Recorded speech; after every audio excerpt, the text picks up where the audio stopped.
So 4 cups guys, carrots, and then ground pork,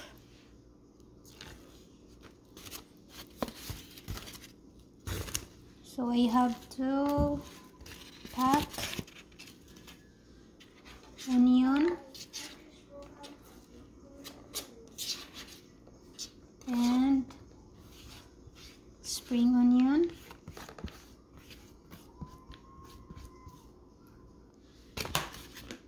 and then the sesame seed oil,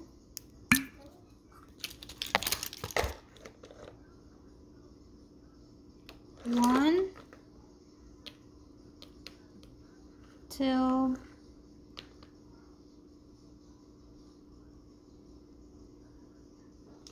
three tablespoon guys, and then black pepper,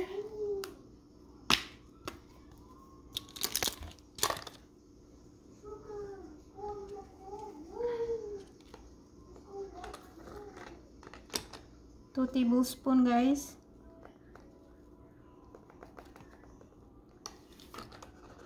two tablespoon of black pepper, and one half cup soy sauce,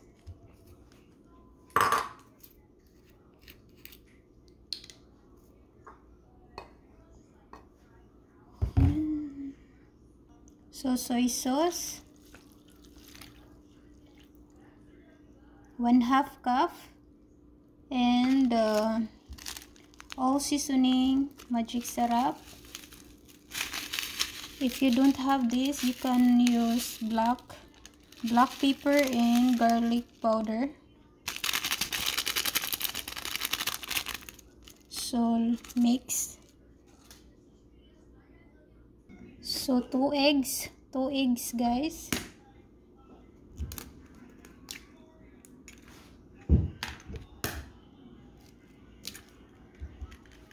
So mix na.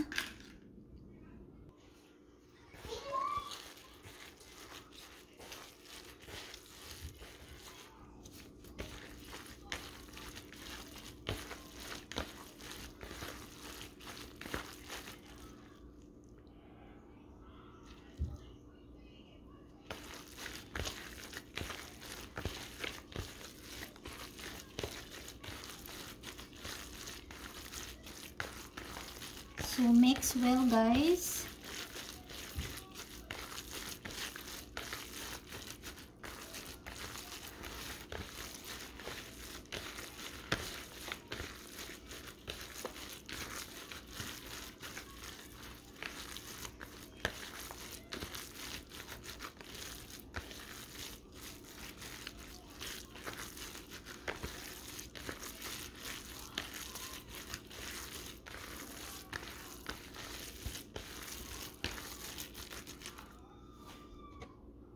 So it's already done guys, so time to wrap. So I use wonton wrappers for the siomai.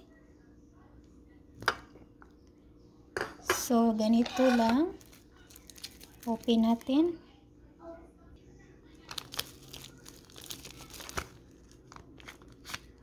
See, looks like this guys. So ganyan.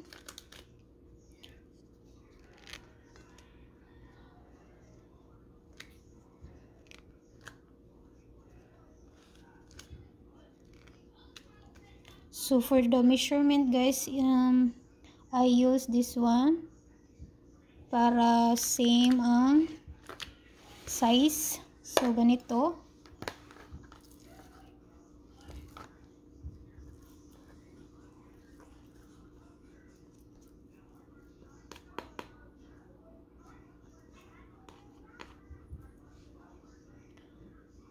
And then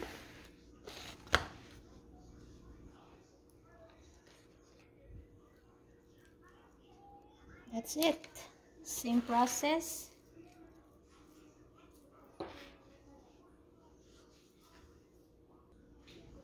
So same process guys.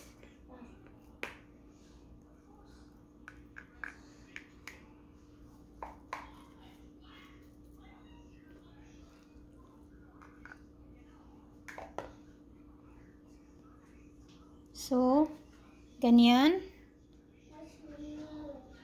And then, like that.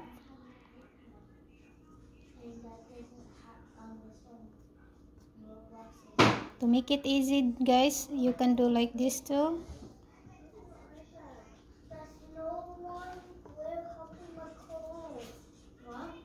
Yung hands nyo, guys, pag ganun. And then, like that.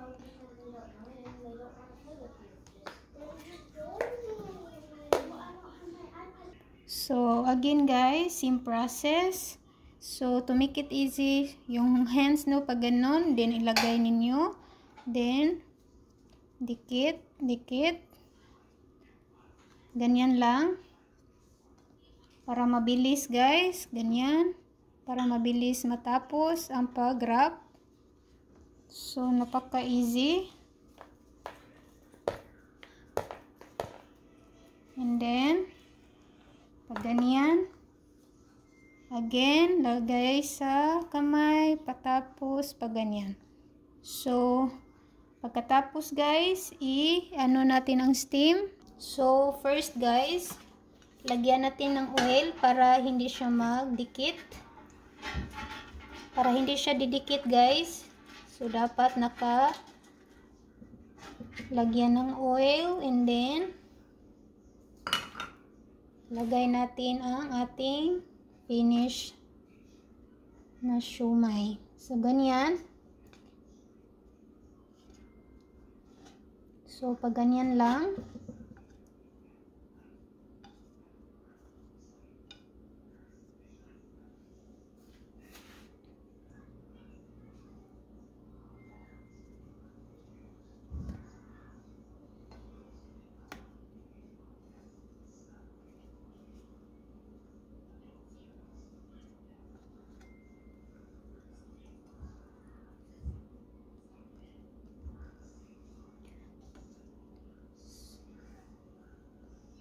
So, tapos guys, maglagay tayo ng oil para hindi sila didikit sa isa't isa. So, oil.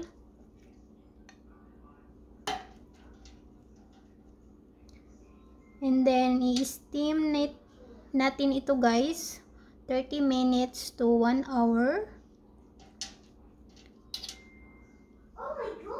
And then, dapat mag-time kayo guys kapag nag-boil na siya. So, that's the time na mag-start kayo ng timers 30 minutes to 1 hour.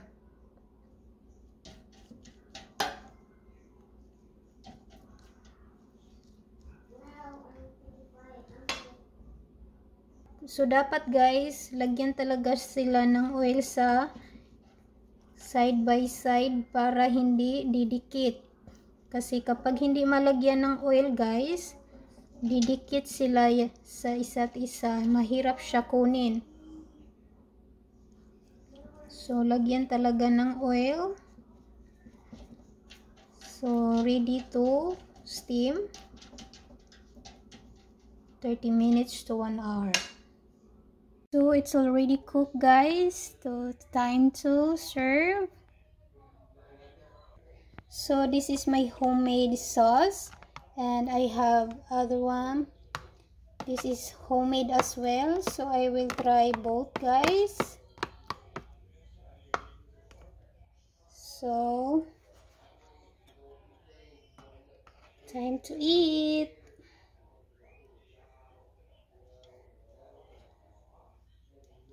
So, this is my homemade sauce. I will try. And I will share the sauce next time if the sauce is perfect to my siomai. So, yeah, that's it for today's video, guys. Thank you for watching. Bye-bye.